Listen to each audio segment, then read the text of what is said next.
You want me to pan in on that? Hap, what was that? What did I just see there? What? Oh, you've got a selection, do you? I do. You know what? And it's funny because we've really cut down on our drinking. We don't drink during the day, and we've been drinking a couple of shots in the weekend. You never know when how long this thing's going to last. So we've been nursing it a bit. And the thing is, we've got fairly wealthy clients, and I don't want people to get the wrong idea, because I've got some really expensive, like $300 scotches here, which we wouldn't buy, and the clients either gift them to us, so they don't drink scotch, and they pass on a bottle. And every once in a while, we'll take out we'll sell one of the kids, and we'll buy a thing of Oban, just because our collie dog's named after the scotch, one of our favorite scotches.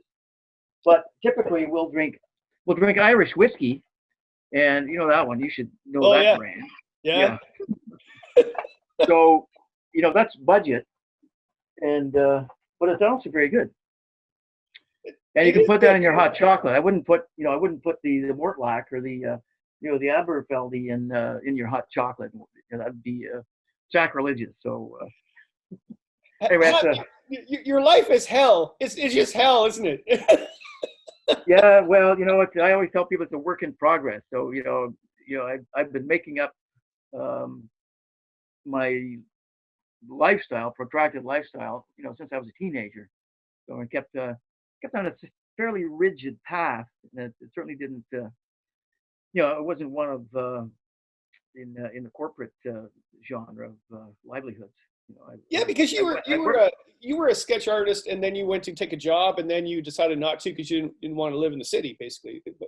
After high school, I went into my own illustrating business. I worked with a printer and did illustrations, and he printed off notes for bar mitzvahs and wedding invitations, and I just kept pumping these illustrations out. I was actually one of the higher paid artists in Toronto. I had my first show at the O'Keefe Center with Taller Cranston. I don't, you have to get a certain age to remember who Taller Cranston was. He was a famous, figure skater, come painter. So, he and I shared an exhibit down in the O'Keefe Center. So, I was doing fairly well. Won some provincial and city actually awards for my artwork.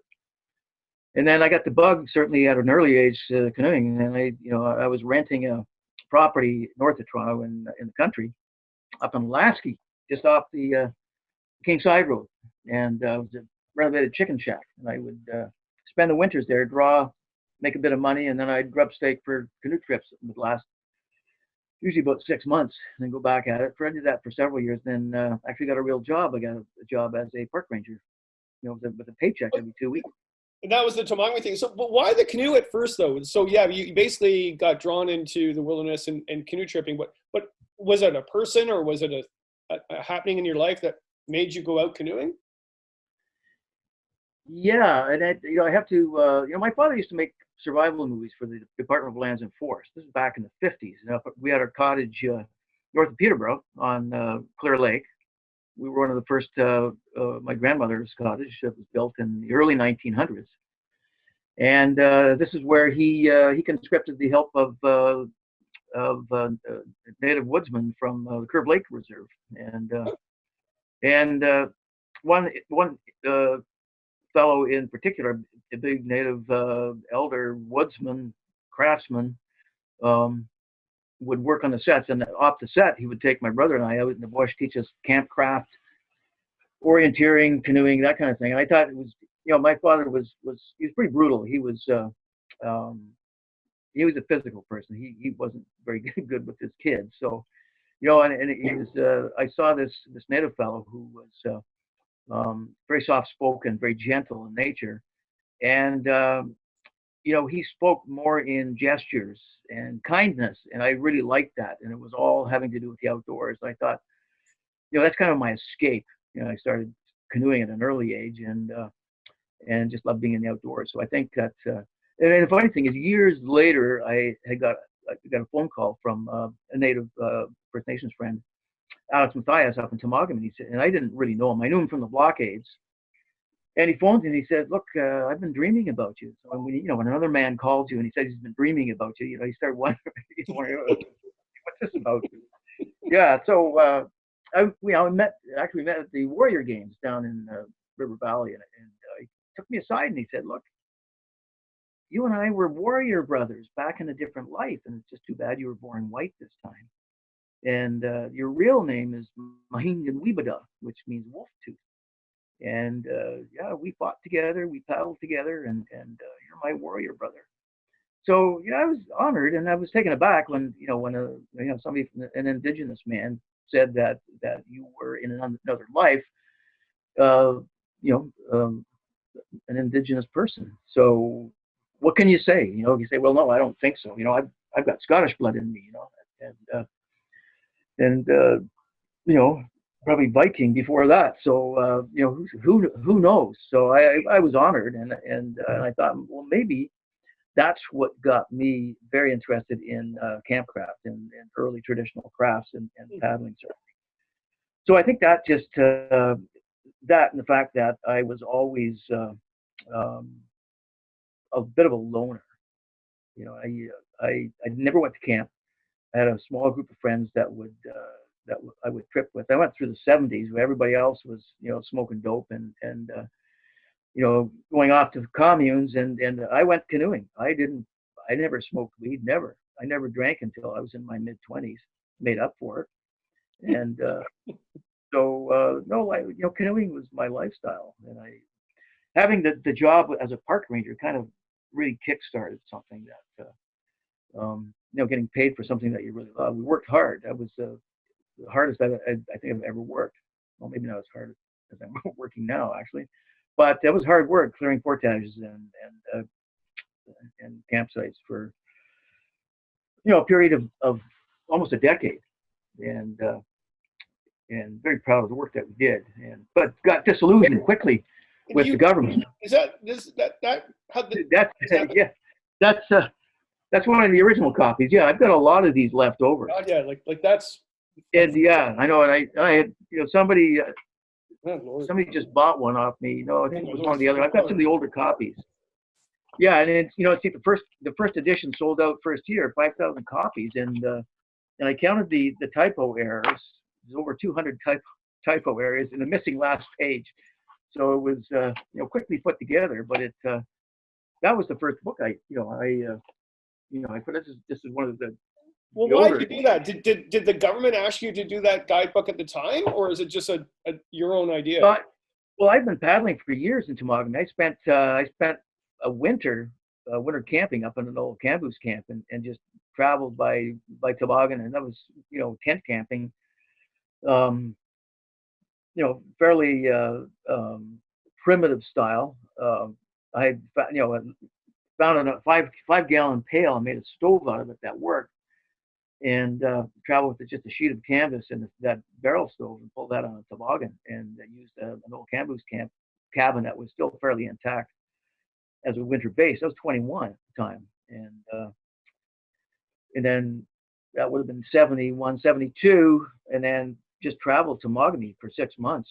I built an illegal cabin, which is wonderful. Spent a lot of time there, winter and all seasons, and I saw what was happening in the Temagami District. I mean, this is not far off when they used to haul timber by horse and sleigh. And things really changed in the late 1960s, 70s. The machinery, pushing its way into the central wilderness of Temagami was dramatic.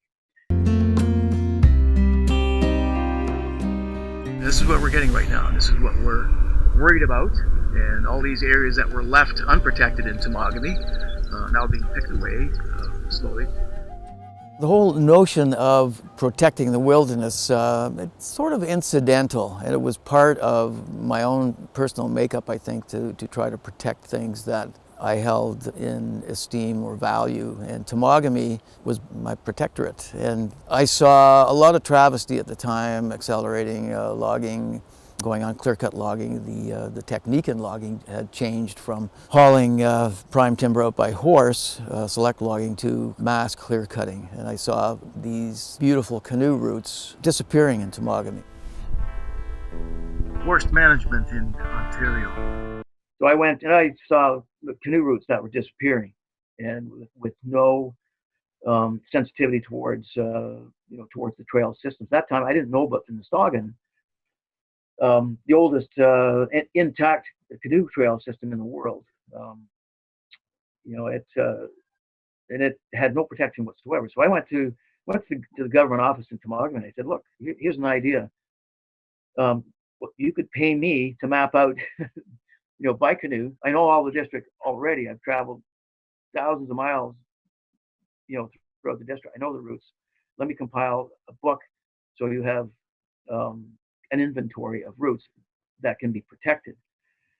At the time, there was one park in Temagami. It was Lady Evelyn Waterway Park.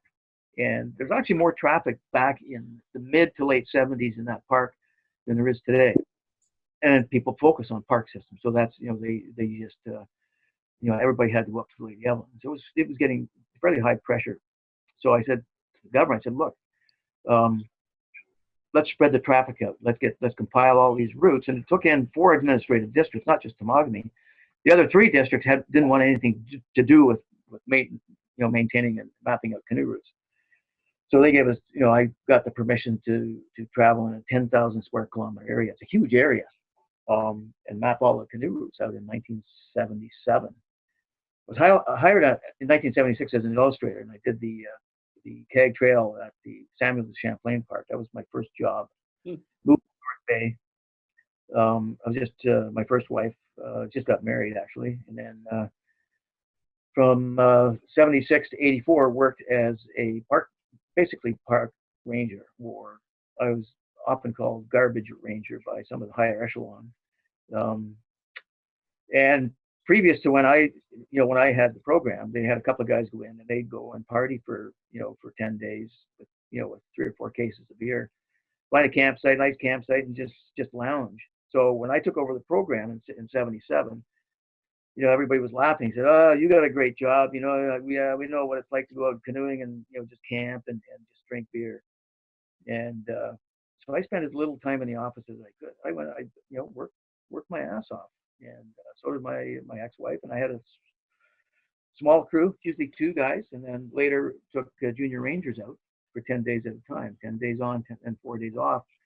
Worked from ice out to late into the fall. It was a great job, hard work.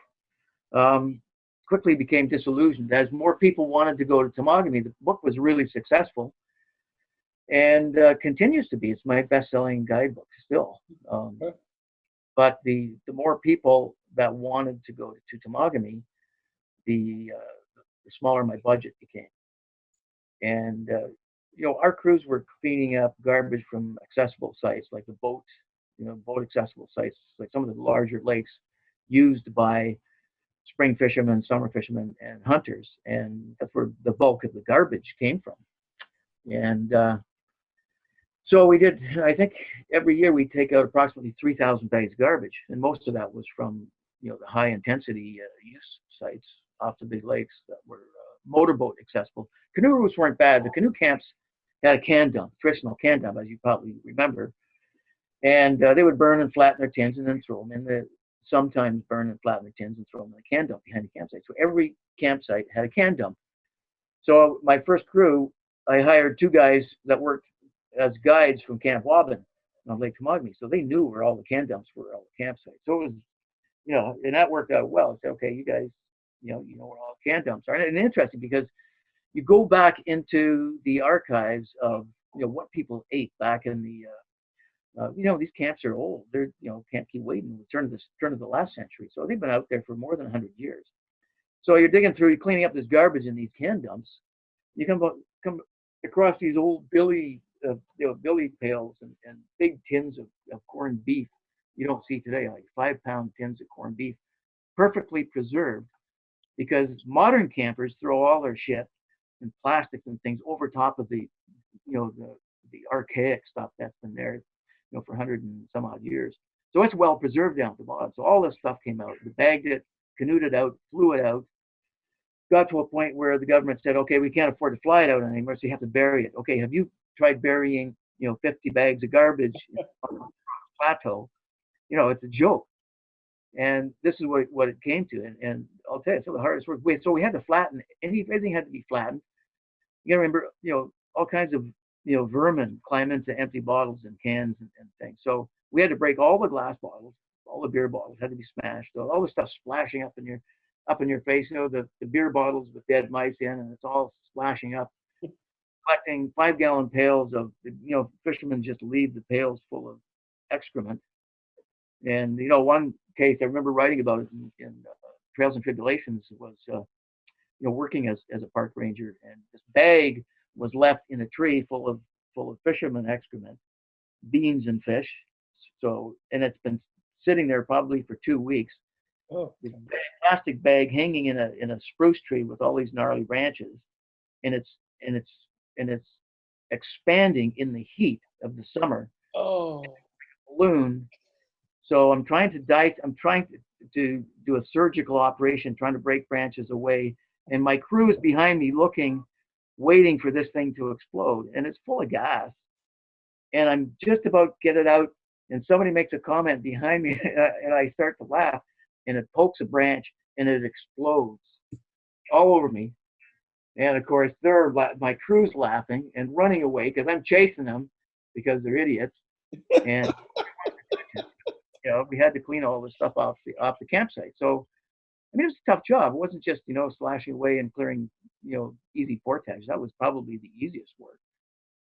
No, I won't say that either, because the first 2 years they wouldn't give us a chainsaw, and some of these trails hadn't been cleared for decades and decades. So you've got a mess of storm blown down trees, winter, fall, and all these, you know, and Temagami's got big trees. That's what made it famous, you know, the big pine trees. A lot of these trees were huge. We had axes, so we had to chop these out of the way. And sometimes it would take us half a day to chop through, 2 guys to chop through, you know, a couple of big trees. And was it you that actually built the bridge on the Lady Evelyn? Was it your crew that did that originally? Yeah, the first bridge, I've got archival photos from bridges that were built on the Lady Evelyn back at the turn of the last century. So there's always been a bridge there, log bridge or something. And Junior Rangers built it, I think, back in the 1960s. Wow. And I was talking to one of the old fellows at the ministry, and he said, well, you know, tell me about this bridge that you built, because it was falling apart when I first got there in 76, 77. And I said to them, I said, this is a death trap. I want to rebuild this bridge, one of my first jobs. And I did that in, I think, 78. It took 4 of us went in, took the old bridge down. It took a crew of, I think, a dozen junior rangers and 3 foremen to build the previous bridge. And we built the one that we built, pretty fancy bridge, in 5 days in the springtime. And it was solid. It was going to last a long time. Back, I think, 12 years ago, maybe not even that long ago, the bridge was still intact.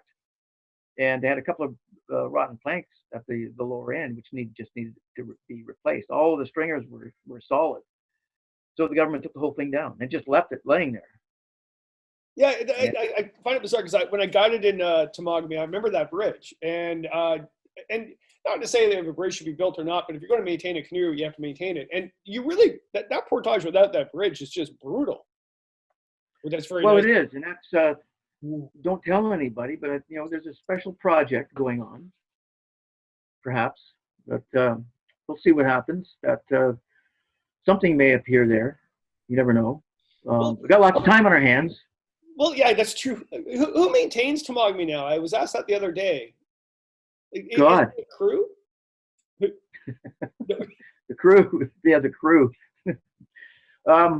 Andrew and I, we do most of the maintenance on the upper section of the river, and most of the portages that we're constantly cleaning up little bits of garbage at the campsites, blowdowns. We go around with the chainsaw and clean up. Every spring, usually spring, there's always something down across the trail. So we clean it up. The government on occasion goes through and does some maintenance work, but they do such a bad job, we prefer that they don't do any trail maintenance. And you have to be sensitive here. These trails are, 5,000 years old. And to get a blowdown, I've seen the government crews, they'll, instead of staying with the natural, original, traditional trail, they'll skirt around it and then divert the trail. I've seen it happen, not just in Temagami, but in Woodland Caribou, for example. Yeah. They sent a crew out in Woodland Caribou one year with chainsaws, and they actually blazed on both sides of every tree on the trail, like not small axe blaze, not your traditional, small blaze, maybe at every turn of the portage. Every tree was done on both sides, huge, chainsaw gashes. So, I spent my life building trails, and we have a trail building company now, and it's, and the mantra behind that, the tenets dictate, very sensitive look at, especially traditional trails that have long, Aboriginal history. So we're very sensitive when it comes to who cleans the trails, that they know, in fact, that this is a historic or prehistoric trail. But so if you think about it, the ultimate question I want to ask you, and you're kind of answering right now, is like, you've been around the canoe world for a long time, right? Not as a negative thing, a positive thing, right? and everybody knows Hap Wilson, right? The thing is, how have things changed in the canoe community? Whether it's towards the gear we use, the ethics, the motivation that gets us out, even the canoe community itself. Are things changed? Not for the worse or the better, but basically, how have they changed? Well, it's changed in every aspect, from psychology to why people go out. Gear obviously has changed. When I first went out, we would buy maybe an old wood, like a canvas woods tent, no floor, no mesh, no screen, mesh, and we'd cut spruce boughs, for bedding, and we'd go down to Hercules, Yonge Street in Toronto. For $3 we could buy a pair of old army pants. And the thing is, when you look at the old equipment, everything blended with nature. Everything was either tan or khaki, or not even camo at that time. Except for the army pants, just like green army pants were the traditional thing that we would buy. There weren't a lot of books. There wasn't a lot of self-help books. I remember Bradford Angier's book on survival, which was very basic when you look at it, in terms of today's traveling in the wilderness and the gear that we have today. And people, it was basically like a man's world. There was such a lack of gender out there that even when I first worked with the ministry in the 70s, they didn't want to hire my wife because she was, just for the fact that she was a woman, and there was no place in the wilderness for a woman.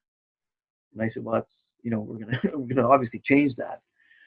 And so things have been changing through the decades, and we're seeing more women going out in all women's groups, and certainly in our expeditions that we've been running for 30 years, we're having more women sign up on tours. So it's and certainly more all women's groups. So that's a nice thing to see, other than the heavily prime testosterone type trips that everybody wants to get out and do whitewater and fight nature. So that was one thing I learned fast in my travels, was through life-threatening experiences, that you adapt. You don't fight nature because you'll never win. That's one of the things that's different today, because we think that by buying really good canoes and fast clothing, colorful stuff, things that are supposed to make our life easier, regardless of skill sets, that seems to be, in a lot of cases, replacing those earned skills from experience that were more prevalent, I think, in bygone days. And I see that just by the number of people that I've personally had to rescue on trips, and just talking with people at shows, just watching people how they run, moving water without skills. And I think that's and we we I think we tend to rely a little bit too heavily on technology. I've seen places like I'll give you an example on the Seal River, where in a lot of my first trips there were no GPS, not until I think 1995. You made a mistake out there, and you had to work diligently and expertly to get out of any situation, because you couldn't get on the sat phone, you couldn't GPS your coordinates to get a rescue. And that really tightens up your skills and your ability to modify the dangers and the what ifs. I remember one case on the Seal. There's a rapid where it empties into Hudson Bay, and it drops 50 feet, and it's quite often foggy, so you have to pay attention to your topographic map. A lot of people can't read maps these days because they have trouble. They look at a 2-inch screen on GPS, but they have trouble visualizing from a 2-dimensional screen to 3-dimensional reality. And they can't judge distance. They can't judge time and distance, which is very important in canoe expedition. So they come to this rapid, and I had to wait 3 hours for the tide to come in with my group, my last group that I went down there with. And because it's very tricky, because the tide washes up very quickly. It's full of polar bears. So you want to get to there's a goose shack just up the coast, but you can't get to it unless the tide's in.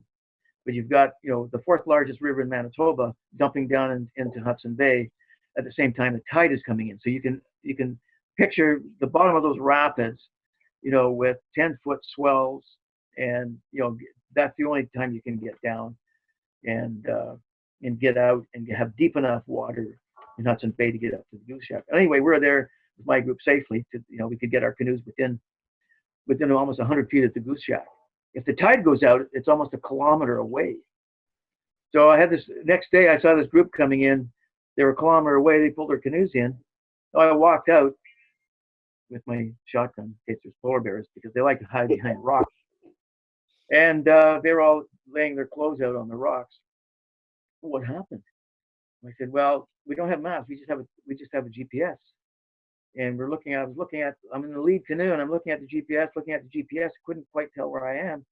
All of a sudden, we're in the pull of this 50-foot drop in these rapids, called Death Rapids, by the way, because you can't hear them because of the pitch off. All of a sudden, there's the 3 canoes getting sucked down into this huge. Parks Canada rated this as a class 5, I think, down the center. It's not really a class 5. It's a voluminous, maybe class 3, enough to swamp your canoe. They all swamped. And there was a couple of young kids in there. Well, here's the situation. They're very lucky just to get out without an incident. But I've seen this happening more and more. People relying on technology rather than learning the basic skills. Is it lack of time in the bush? Basically, because we're not spending as much time. I mean, the trips back when you were out in Temagami, and even when I started guiding, the average trip was 7 to 10 days, and that's rare to see now, isn't it? Well, it depends where you go. The average trip in Algonquin is like 5 days, like a long weekend. In Temagami, it's usually 7 days or more. You have to, to get into the interior, you need almost 2 weeks. You get a lot of 2-week trippers up in Temagami. It's compared with Algonquin. I mean, Algonquin, you can spend a whole summer traveling Algonquin, but typically people only have a week or maybe 2 weeks holiday time. And that's one trip a year.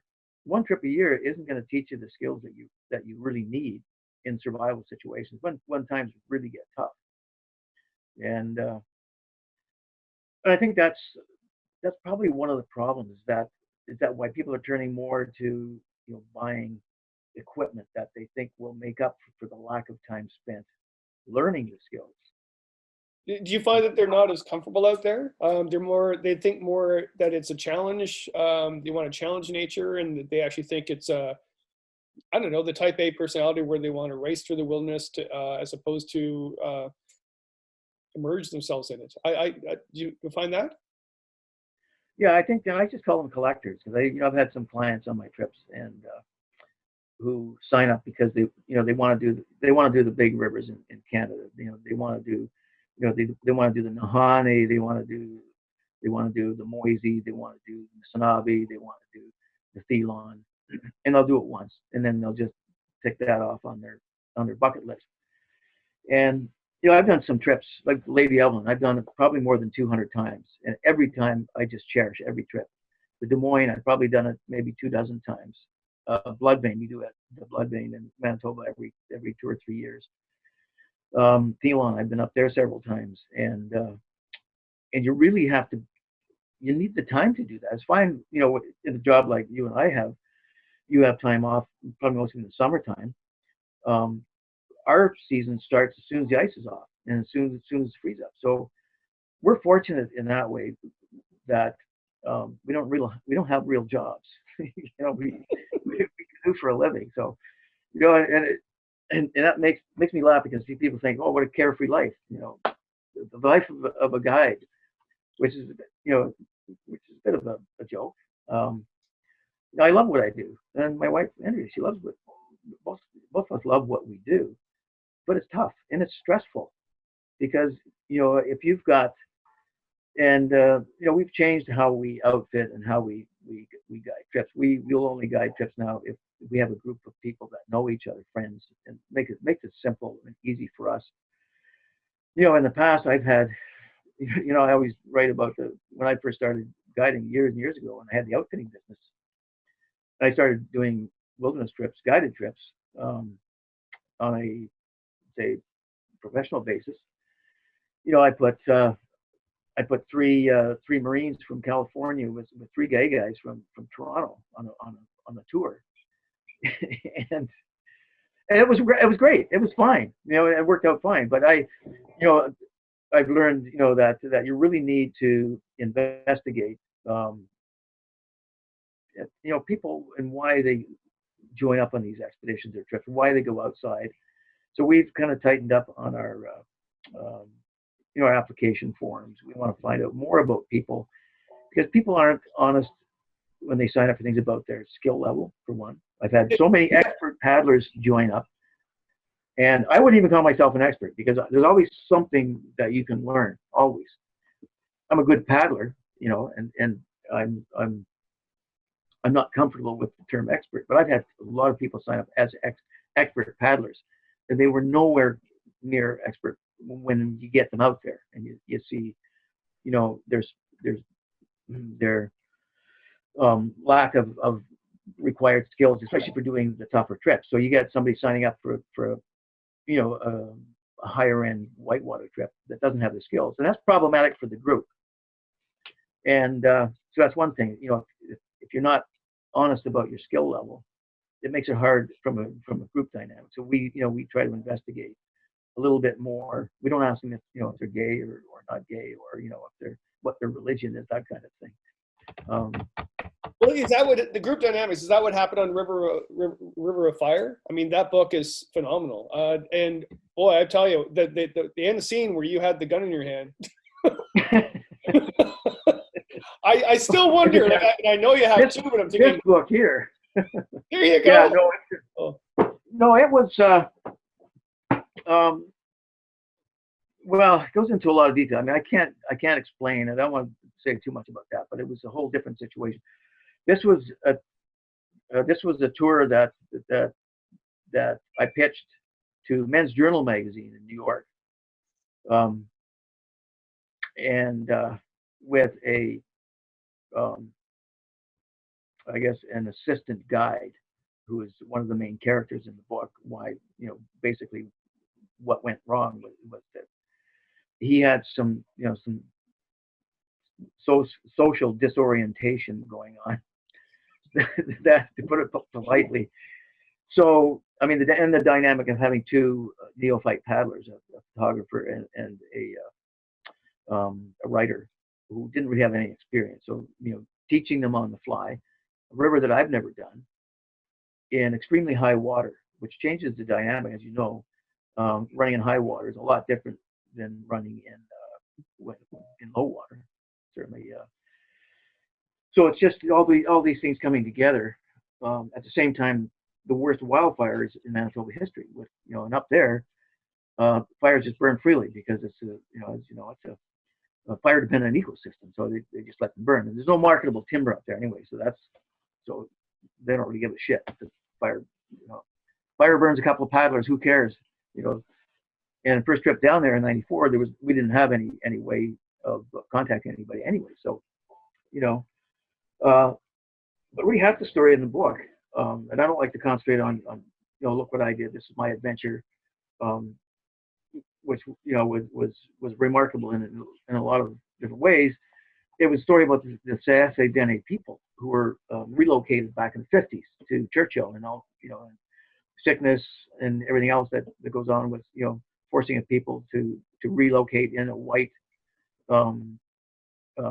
village off their traditional lands, almost decimated the population. So they went back to the traditional lands on their own volition without any financial help from the Manitoba government. That was in the '70s, not that long ago, really, when you think about it. And the story was a lot of what happened, why they were relocated. A lot of that is what was going on in Canada at the time. This is about fun thing about research into that kind of thing is that I wrote that book back in the late '90s and put it on the shelf. I did a lot of research over the next 15 years with what was going on in Canada at the time, with caribou tagging, mining and prospecting in that area, and it's just world events going on at the time. And it all has a it all had a detrimental effect on the sanctity and the propriety of the First Nations that lived there for thousands of years. So part of the story was about the Saase Dene. I got a call or an email a few months ago from one of the characters in the book, the guy that I thought he was burning his coffee on the stove, and he had gone down to pull his boat up or something. We were in his house in Tuduli. This is the Saase Dene village, and this younger guy, he was later to become the chief. He comes in and says, I turned off the coffee because it was boiling away on the stove. And he comes in and says, "Who's turned off my coffee?" Well, I said, I could smell it. It looked like something was burning. Well, don't touch my coffee. And anyway, this fellow emailed me, and he had just finished reading River of Fire, and he said, "This is a great book. It should be a movie." So, and I saw the email, I saw his name there, and I said, "Oh shit, maybe it's going to be a lawsuit or something that maybe I slandered somebody, And I try to be really careful how I write events and with clarity and facts." And he says, "Bang on," which certainly made me happy as a writer and researcher.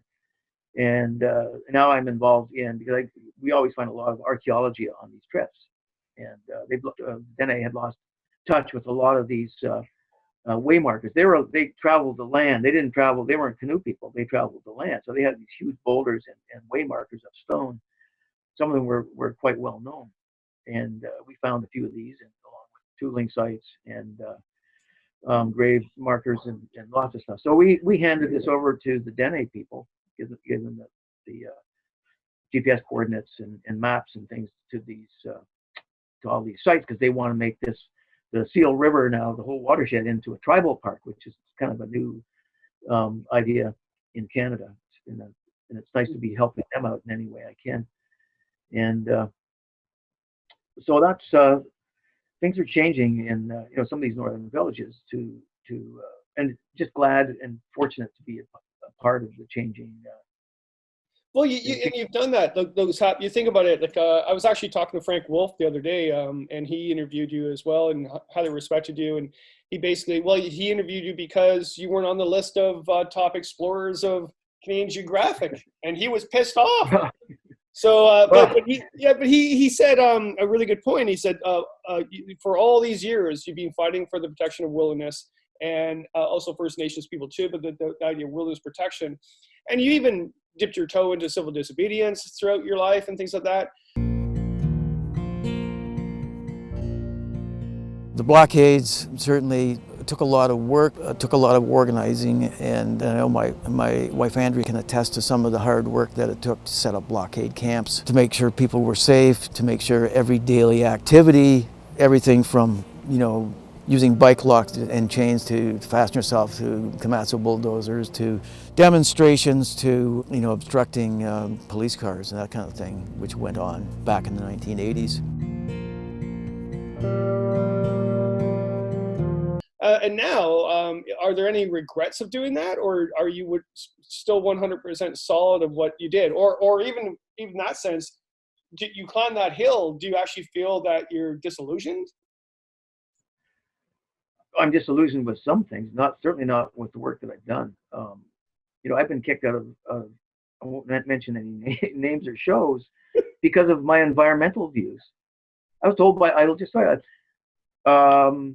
one well-known show with thousands of Tilly hats show up, and it's been going on for a couple of decades. I had a president of an association. Yeah, I know. That might be a good idea. And he came up to me before the show and he said, "Look, you got to stop forcing this stuff on us. We don't want to hear about the environmental shit. And the worst, you're pushing this stuff on our kids." And they had to practically restrain me because, and I made, of course, that's going to prompt me to make it an even stronger environmental message, because I always try to relate something about my trips and my work to the environment. Like the guidebooks are environmental tools, as far as I'm concerned. They help canoeists, but that wasn't the driving thing that got me interested in doing guidebooks. So, what was your question? Do you have any regrets? No regrets. You rebel, and you are a rebel, by the way. I've gone through airports and everything with you, and you just are looking for trouble. I'm telling you, Mister. Well, I do, but that's maybe that's the nature of nature. Is that you if you believe in something strong, if you have the passion there, you got to watch it. People mistake passion for anger, and there could be a bit of a cross-pollination there, but things do make you angry. Angry is a negative thing. Passion is a positive thing. So if you can drive that anger into passion to help make change and to educate people, and let's face it, people don't get out and see that the permafrost is melting, or the inland glaciers are melting, or the bird species are going further north. Moose are heading further north. Innu and Inuit people are seeing bird species that they've never seen before. All of these are happening, and guys like you and I are out there for a good part of the year, and then we bring that information back. If we don't speak about it, we're going to ignore what's been going on with this planet. And Canada is guilty as any other. Some of the largest clear cuts are in northern Canada, in the boreal, and and it's continuing. I mean, everything's locked down, but I'll tell you right now, they're logging, full bore up in Temagami right now, and throughout that area. Interesting to note that the environment movement in Ontario was just taking root in 1972. There was a handful of people, including the Temagami Anishinaabe First Nations people, who fought against the concept of building a international ski hill on Maple Mountain in 1972-73. It was one of these myopic ideas born out of bad politics at the time. And the first environment group was formed right here in Temagami. We were pretty quiet until the Maple Mountain incident, and I was lucky and grateful to be a part of that. And I just felt it an obligation to protect it. And look what's happening in the U.S. Trump's taking advantage of the pandemic to lessen the grip on and the accountability for the big corporations. And the EPA has just been strangled to death. So we can't let up our guard, really. And that's, I have no qualms about. I've been in fist fights in public meetings, and I've had clients who have had tires slashed and cut off, sandwiched in a highway between logging trucks. And, and it's just part of what you said. There's an excitement to it. Well, and it is funny too.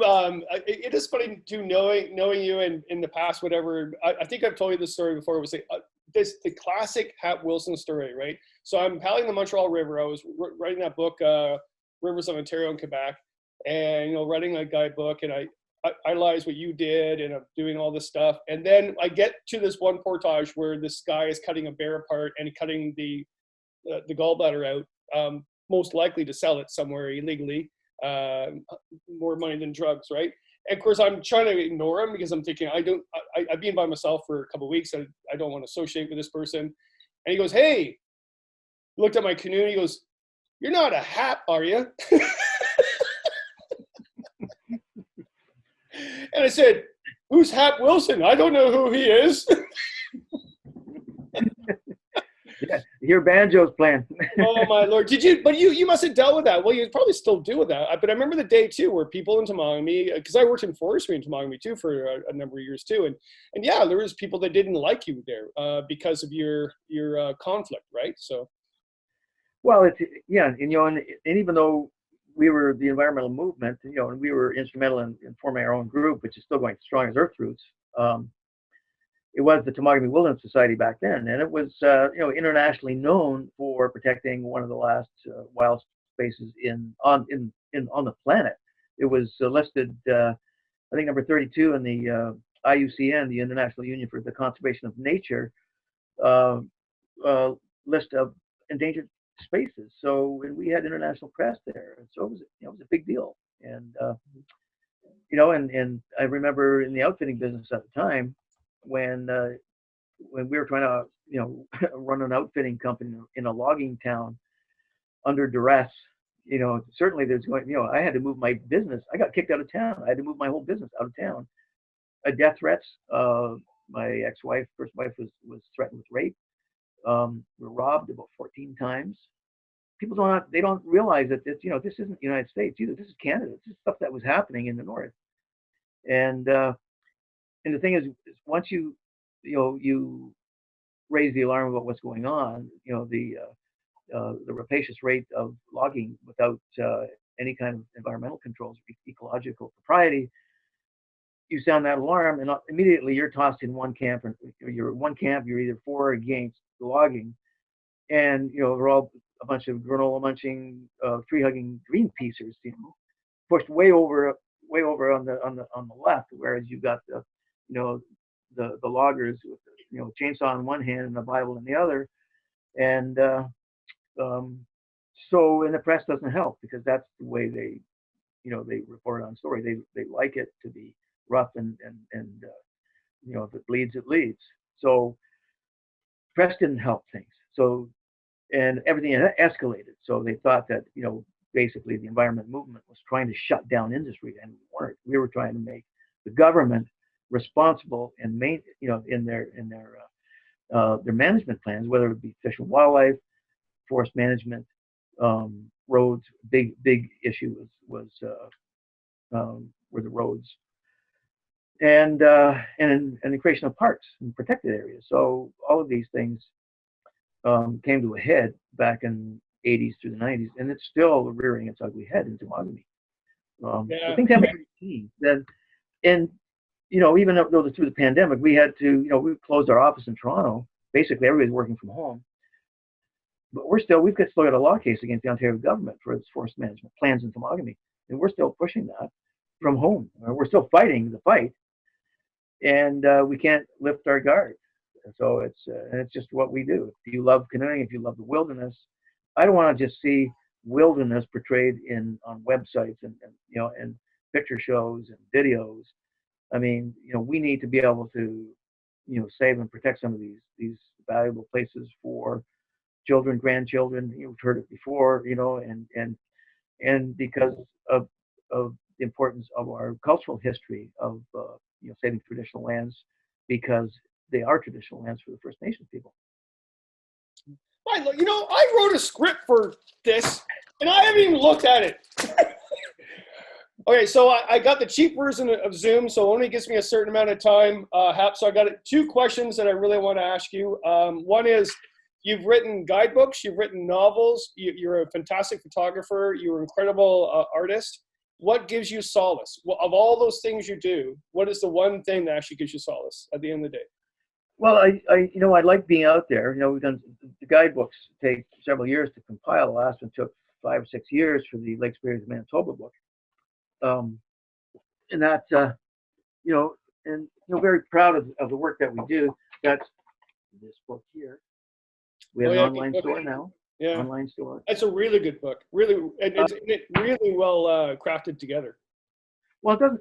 We don't. I don't pull any punches either, because I was hired by the Trans-Canada people, and they reneged on the contract, and so we're basically, Andrew and I fund a lot of these book projects on our own, and I figured it was going to take maybe 150 years to get the royalties to pay back what we spent, for flights and travel time and all this, and if, it wasn't. I don't publish these specifically to make life easier for the paddler, and because I love putting all the First Nations and the cultural and the science information into it as well, and so it's more of a story. The books are all basically coffee table. I'm going to go back to this book here. Well, that's an old one. I thought this was, for years, I haven't even carried this one at shows or on my website. I thought it was sold out, and they never reprinted it. But I phoned the publisher, Breakwater in Newfoundland, and they have 1,000 copies left. So I said, okay, I'm going to put this up, and it's an illustrated book. I illustrated, did all the maps, and it won the Natural Resources Council of America Award for the best environment book. That's a great book. Yeah. So and it's in hard copy or soft cover. So yeah, I think, and it's really, a lot of my books are illustrated. So, and and they're all hand-drawn maps. So there's the field work. It's one thing. I love doing that. I mean, there's no comparison to anything else. Well, one thing maybe. The pleasures I'm talking about. Also the pleasures of, in the wintertime, that's when I do my map work, my artwork.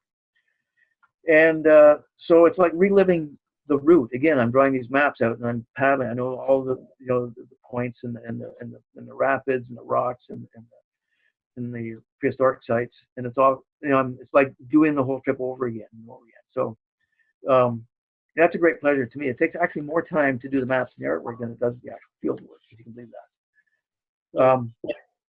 I know time constraints. I've got another book. I could just go through a couple of my new books. Well, yeah, you have 2 new books coming out, don't you? That's not one. That's not yet. Go in order. This one should be out this summer. Yeah, and so it's not, well, you've never done something typical with everybody, but it's different completely. What's that? Dance of the Dead Man is it's about it's a historical novel about the Hornby expedition, 1926, where he conscripted his 19-year-old cousin to go and spend the winter on the Thelon. They paddled from Fort McMurray on the Athabasca and the Slave to Great Slave, and then across the Pipes Portage, and hit the Thelon late in the year. I mean, the whole story about. I mean, here's a self-made man in his late 40s. He's been in World War I. He's physically disabled, mentally disabled, and he takes his cousin to live have to build a cabin. He also has another young lad with him that he conscripted along the way, hoping to live off the caribou that never show up. And of course, he almost starved to death three year previous winters, but of course didn't tell his cousin about that. So the story is that Edgar Christian kept a diary, which was found in the coal stove 2 years later, that detailed how they survived during those 8 months in the cabin. And so I've just brought that to life using dialogue. My own experiences in winter living, winter camping, and expeditions. I traveled almost all of the areas that he had traveled up in the Coppermine area. I've been all through there, and certainly all through the Thelon, and which helps getting a feel. I've been at the grave site where they were buried up in front of the remains of the cabin. So just picking up that certain energy. So it really helps you describe things in more detail. So it's a detailed book about 3 men basically starving to death in a cabin, one of the most remote places on the planet. Second book, been working on that. I was working on that book for over a decade, researching this one. It's an apocalyptic novel. It's done. I'm just going through the edits now. Did you time this? What's that? Did you time this book to come out at this particular point in our existence? Hey, I've got nothing else to do right now. I've got lots of time. Excited about this because I've been researching this for almost 20 years, the science behind it. So it's pretty scary. I've had Les Stroud has looked at both these books. He's given me, a good peer review of both of them. Another one I'm working on right now, I pitched it to Firefly. I don't know if they're still existing or not. They called me today. So he's looking at it. That's this one. I just doctored up a cover. Oh wow, I don't know anything about this now. I sat down the other day and just counted I've journaled just about everything I've done. That's why I keep a track of how many trips I've done, how many distance, and all that kind of stuff. So I don't it's not like I'm trying to reach some goal. I'm not trying to, 100 rivers. I've done 100 rivers now. Now I can rest. I'm not striving for a Guinness World Record or anything. It just happened because I've been paddling, since I was before even being a teenager. There was a period of 10 years that I did a minimum 3,000 kilometers a year. I was running 10 to 12 trips every year for 10 years, and writing the guidebooks. The mileage just chalks up, and you don't realize it. And you tell people, well, why have you had so much damage to your body? 1/3 of that is portaging. Think about it. And 2 knee replacements. I've had a hernia. Most people, back in the Voyager days, a hernia would typically kill a Voyager. Remarkable what they can do. I've got more spare parts in me now than they're going to outlast my body. That's for sure. Well, it goes back to regrets though too. I remember years ago, my dad always told me to stop this canoeing thing because it will ruin arthritis and everything else. And I remember a couple of years ago going to my doctor, and my doctor knew me for years, and he was a canoeist too. And I had problems with my left shoulder, my arm, and my fingers. So I basically went for a physical. And he goes, okay, so Kevin, you have all these ailments. And he goes, okay, so your shoulder. So you paddle left? Yeah. He goes, solve that one. Okay. And I go, yeah, what about my fingers? He goes, well, didn't you have frostbite on those 2 fingers back in the 80s? Yeah, well, okay, that's solved. I go, so what's the answer? He goes, I don't know, just either keep paddling or not. That's your choice. So is that what's going on with you? Yeah, because you're getting to the point where, do you want to stop this or not? No, absolutely not. That's, I've got a bad shoulder. It's been bad for 12 years now. I was in my 20s. The doctor told me if I have a couple of weak discs, lower back. He said you can't, you got to change your lifestyle. You can't do this canoeing shit like you were told.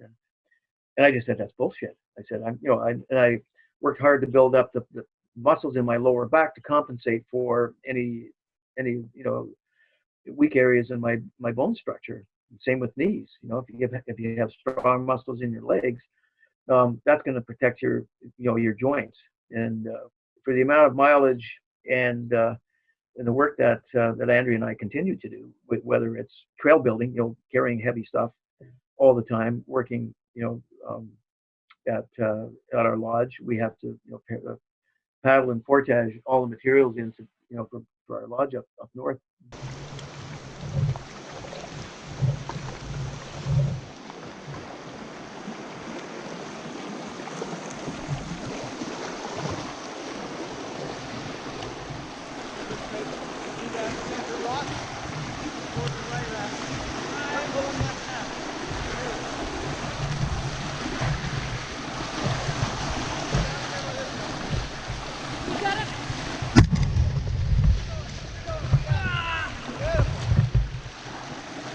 I went to sports medicine doctor. He looked at my MRIs and everything else. He said, you got a lot of mileage on your body.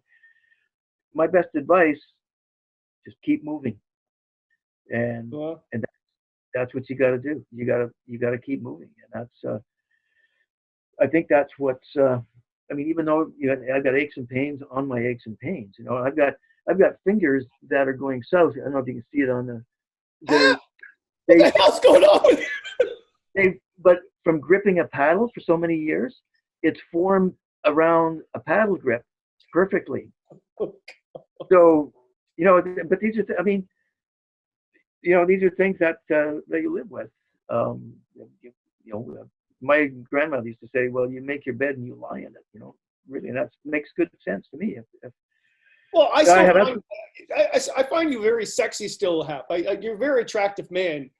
I'm going to turn this off, Kevin. I think you've had too much of the. Oh, I started long ago. I do. You don't know this story, but I have never told you the story. I was at. It was years ago when Stoddart was around. It wasn't Firefly. So, if people don't know, like we deal with the same. Well, you have other publishers, but we've dealt with similar publishers in the past, right? And I love this story. So we were at a meeting and they're talking about certain books that should go and should not go. And there was two guys in the stall and I was at the urinal and they were having a business meeting between the stalls. And they're talking about who should go, who should not. And the one guy was saying, "Oh, this Hap guy, like he's out there. He's out there." And the other guy in the stall goes, "Yeah, he's the real deal. We should go with him." Have I ever told you that story? No, I've never heard it. Yeah, I don't know who those people were in the stall. There was something to do with remember when Stoddart went bankrupt and the Firefly bought Stoddart? Well, that was that meeting. So who should we go with and who should we just throw to the wayside? Yeah, and I remember at the urinal and I should tell Hap that story one day. Well, thanks for sharing that one. It's amazing what you learn when you're standing there at a urinal. Yes, it's amazing. All right, so to sum it all up with that when it was a couple of months ago when I read your Facebook and Frank Wolf talked to me about it. Yeah, so Canadian Geographic had a list of Canadian top explorers, and you were on the list. Now, in one sense, in an interview, I should ask you what you felt about that. But is it true that my perception of you over the years that you don't give a shit about that? Is that true? I'd like to be, as far as what I've done outside of myself, as far as the environment, and I look at the Missinaba book, for example, and the fact that since the guidebook's been out, there's been no deaths, when there's an average of 2 deaths every year. I like to have just a little bit of acknowledgement for the time that I've spent researching and putting these books out. The area that I've covered in Canada, which is pretty extensive, it does piss me off a little bit. And I know that I'm not on YouTube. I don't do films. That plays a big part in the Royal Canadian Geographic Society, for example. It's the bottom line is they need to make money. They see individuals who are up and coming, younger paddlers. They've done some extraordinary solo feats, for example, which I think these can be very self-indulgent. I always thought exploration had to do something with teaching people, making life better for people outside of yourself, not so much self-indulgent, look what I've done kind of thing. So it did tick me off that I've seen the list. And I know other members of the Explorers Club who were also very ticked off that they were not included. Mostly older guys that have spent their life traveling the planet and doing things outside of themselves, and not just individual escapades for glory, money, fame, film, books, whatever. That's not important to me. It's the acknowledgement of, say, a national organization like the Royal Canadian Geographic Society. I've written many times, and Canadian Geographic has published a lot of my photographs. But to be left out, I think that was a low blow. Well, would it make you? Well, I don't care if it makes it feel better or whatever. But I need to say that actually, you don't need to be on the list. We all know that you were already on the list. I mean, good God, man, we all know what you've done. And if anybody out there does not know what Hap Wilson has done, research him, buy his books, whatever. But maybe it's an era, but my era, it was sort of this wave of after Bill Mason, and then, you know, the Hap Wilsons and that sort of thing. And you're the real deal. It's true in the stall, right? What they said in the song, that you had that charisma, that passion, the whole deal, and you were doing it for a good purpose, right? And when I saw that you weren't on the list, I felt the same way. I was like, I don't think he really cares about it. Knowing him, he'd probably be a bit more pissed off about it. But the thing is, he's already on the list. Like, we don't need them to tell us that you should be on the list. I don't know if that makes any sense. Cheers. Yes. It's just, I can't. I'm crying too. I'm crying. Yes. Oh, man. Yeah. No, you know, the whole fame, I didn't plan this. This fame or whatever, notoriety may be a better word for it, in some cases, is incidental to me. It's not, you know, otherwise I'd be, you know, and my wife Andrea will say the same thing, is that we're very private, humble people, really. We like to think of ourselves as humble in the face of nature. We're now doing more social media stuff, which is hard for me. It's hard for both of us to really do. But you know, if you're an author, I'm an artist. You know, and I that's part of my livelihood. Obviously, is selling books and selling art, and it's easier to do that through social media. So we've been ramping that up. I'm just getting into more videos. We've had, you know, success with Wild Temagami. We didn't do the video. It was, you know, young couple filmmakers, but they did, and it went over really well. A lot of people come to Temagami because it means so much to them. Sensual. I would say sensual because it does touch each and every sense, and maybe a couple more that we really haven't discovered.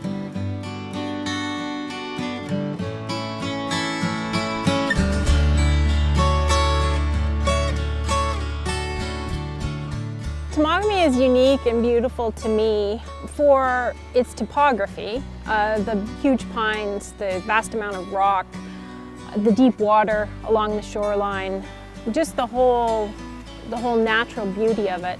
But there's an inner depth too. There's an inner beauty that sort of resonates with me that I probably can't find words for, but I would say it fills my soul and makes me feel like a whole person.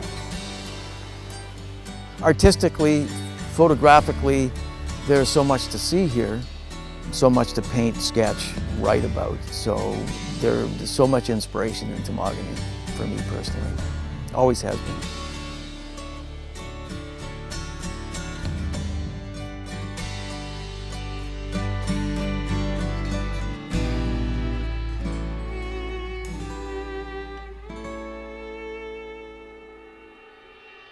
You know, we may do more video. I've been putting more stuff up on social media, but I do know that you do rank. The more you're visually seen by people, the more you're known. The more followers you have, and the more friends you have, and that vaults your career as, you know, people who know you, and that, you know, and that's something that, you know, we have a story. You know, people are doing our story, not our story, but the story about Temagami and what have you. And I see that, and in half of them, you know, nobody gives me a call, nobody talks to me, and on occasion, you know, I'm getting more calls from filmmakers wanting to pick our brains to get information about Temagami, and I'm just thinking, shit, you know, if I had followed my father's footsteps and become a filmmaker, right, I'd be the number one guy on the Royal Canadian Geographical Society explorers list, you know. But I don't do film. So but you are who you are, though, Hap. That's the one thing about our life, is like, just be you. But yeah, you know, like I said before, like everything that really makes me angry, like what's going on today in the United States, makes me angry. And I try not to get involved. I have a sister in Arizona, and you know, she says it's a shitstorm down there. I worry about her because, you know, they're not under the same care as we are here in Canada. Makes a big difference. And so the politics always creeps into stuff like the environment and healthcare, when it really shouldn't, you know. And so, you know, you got to watch that you don't just become angry, or I don't want to become known as an apocalypticist. So say that word 3 times fast. Apocalyptic.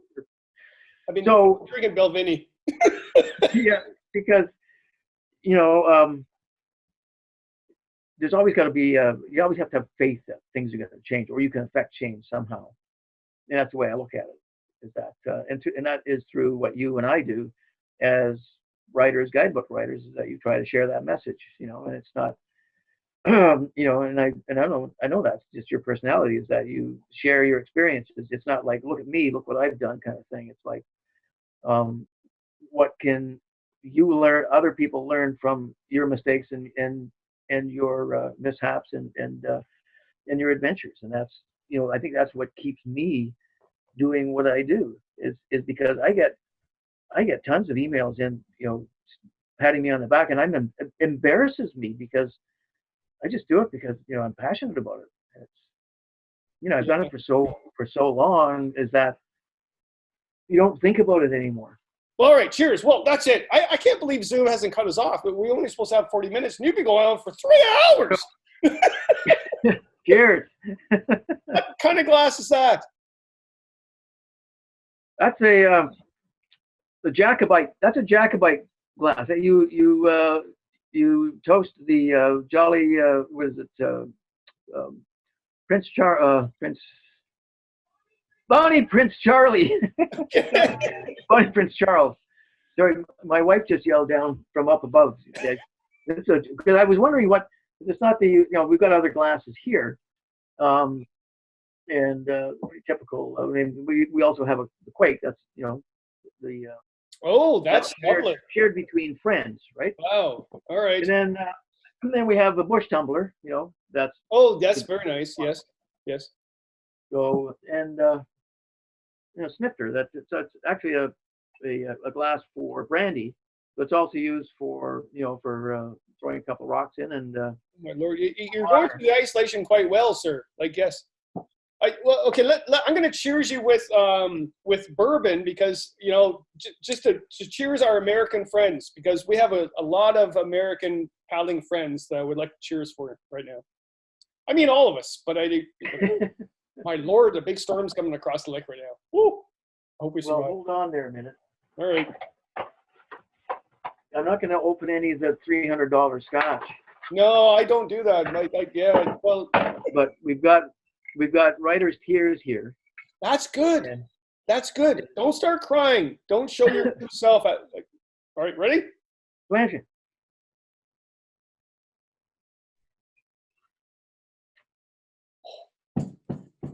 Ooh. Yeah, that's gonna make me cry. All right. Okay. Oh, thanks a lot for the interview, Hap.